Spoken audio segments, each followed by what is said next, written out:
বিশ্বনবী মেরাজে গেলেন, মেরাজ থেকে ফিরে আসলেন।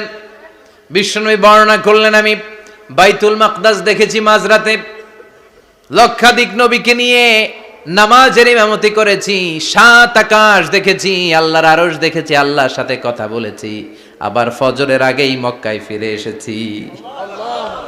সবাইকে খাইছে মোহাম্মদের মাথার তার ছিঁড়ে গেছে, নাউজুবিল্লাহ। আবু জাহেল, উতবা, সাইবা সবাই মিলে একটা সুযোগ পেল, বলল এতদিন আমরা আবু বকররে বুঝাইতে পারি না, আজকে মোহাম্মদ যে গাঞ্জাখুরি কথা বলে এটা বললে আবু বকররে আমাদের দলে নিয়ে আসা যাবে।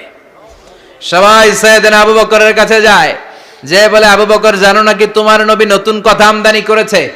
কি বলেছে আমার নবী? তোমার নবী বলে মাঝরাতে বাইতুল মাকদাস গিয়েছে।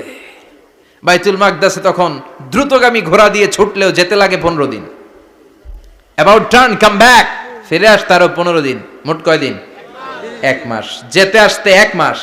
তোমার নবী মাঝরাতে নাকি বাইতুল মুকাদ্দাসে ইমামতি করছে, 7 আকাশ ঘুরেছে, আল্লাহর আরশ দেখেছে, আল্লাহর সাথে কথা বলেছে, আবার ভোর হওয়ার আগে নাকি মক্কার জমিনে ফিরে এসেছে।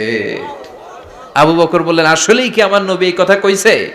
সবাই এক বাক্যে বলে, হ্যাঁ তোমার নবী মুহাম্মদ এই কথা বলেছে। আবু বকর দ্ব্যর্থহীন কণ্ঠে ঘোষণা করে দিলেন, আমার নবী যদি এই কথা বলে থাকে, আমার নবী সত্য বলেছে,